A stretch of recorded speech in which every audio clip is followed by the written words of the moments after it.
మోకాళ్లలో గుజ్జును పెంచి నొప్పిని తగ్గించి సర్జరీని దూరం చేసే ఫ్రీడమ్ వాక్.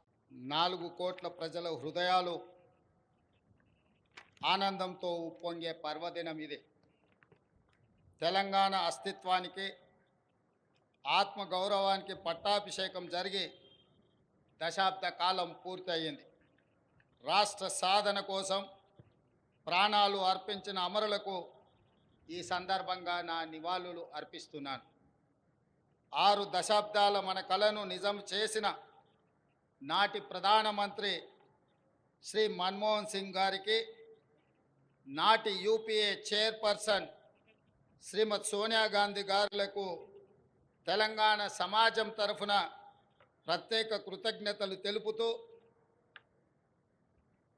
4 కోట్ల తెలంగాణ ప్రజలకు తెలంగాణ ఆవిర్భావ దినోత్సవ శుభాకాంక్షలు. స్వేచ్ఛ తెలంగాణ జీవన శైలిలో భాగం. బానిసత్వాన్ని తెలంగాణ భరించదు. ప్రేమను పంచడం, పెత్తనాన్ని ప్రశ్నించడం మన తత్వం. ఆకలినైనా భరిస్తాం కానీ స్వేచ్ఛను హరిస్తే సహించం. దాశరథి చెప్పినట్టు తెలంగాణ అమాయకపు నెరజానే కానీ అన్యాయం జరిగితే తిరగబడే నైజం కూడా మనలో ఉంది. సంక్షేమం ముసుగులో ప్రజాస్వామ్యాన్ని చెరబట్టాలని చూస్తే తెలంగాణ భరించదు. ప్రాంతేతరుడు ద్రోహం చేస్తే పొలిమేరల వరకు తరిమి కొడతాం. ప్రాంతం వాడే ద్రోహం చేస్తే ప్రాణాలతోనే పాతి పెడతాం అన్న కవి కాళోజీ మాటలు అక్షర సత్యాలు. మిత్రులారా, డిసెంబర్ 7, 2023న ప్రారంభమైన ప్రజాపాలనలో స్వేచ్ఛ పునరుద్ధరణకు మొదటి ప్రాధాన్యత ఇచ్చాం. ముళ్ళ కంచెలు, ఇనుప గోడలు తొలగించాం. పాలకులు పాలితుల మధ్య గోడలు బద్దలు కొట్టాం. మున్సిపల్ కౌన్సిలర్ నుండి ముఖ్యమంత్రి వరకు ప్రజలకు అందుబాటులో ఉండే పాలన తెచ్చాం.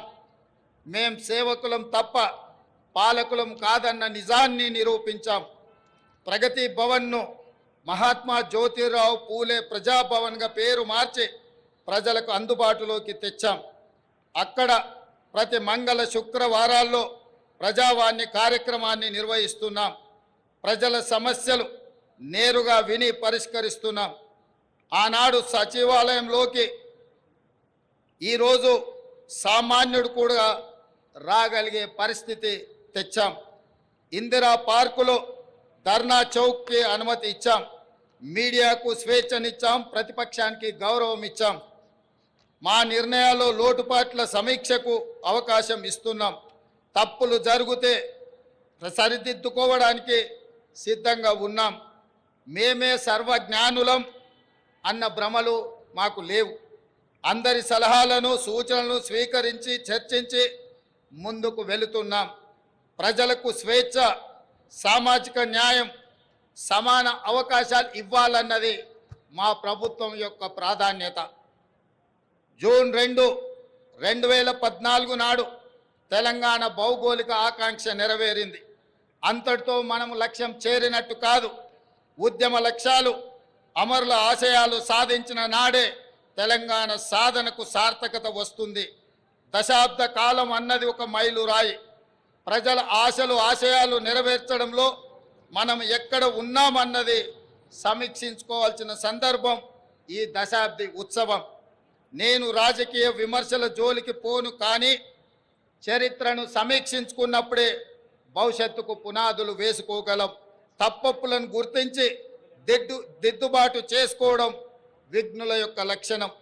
10 ఏళ్ల పాలన తెలంగాణ 100 ఏళ్ల విధ్వంసానికి గురి అయింది. భౌతిక విధ్వంసమే మాత్రమే కాదు, తెలంగాణ మూల స్వభావమైన స్వేచ్ఛపై దాడి జరిగింది. సామాజిక న్యాయం మేడి పండు చందంగా మారింది. ప్రజలందరికీ చెందాల్సిన రాష్ట్ర సంపద గుప్పెడు మంది చేతుల్లోకి చేరింది. తెలంగాణ సంస్కృతి, సాంప్రదాయాలు విధ్వంసానికి గురయ్యాయి. ఆర్థిక విధ్వంసం సంగతి చెప్పనక్కరలేదు. ఇదంతా గతం. ప్రజలే, ప్రజల కోసం, ప్రజల చేత ఎన్నుకోబడిన ప్రభుత్వం ఇప్పుడు తెలంగాణలో ఉంది. ప్రజాప్రభుత్వంలో జరుపుకుంటున్న మొదటి ఆవిర్భావ దినోత్సవం ఇది. అందుకే ఈ ఆవిర్భావ దినోత్సవానికి చరిత్రలో ప్రత్యేక స్థానం ఎప్పటికీ ఉంటుంది. సుమన్ టీవీలో మీ పర్సనల్ అండ్ బిజినెస్ ప్రమోషన్స్ కోసం కింది నెంబర్కి కాంటాక్ట్ చేయండి.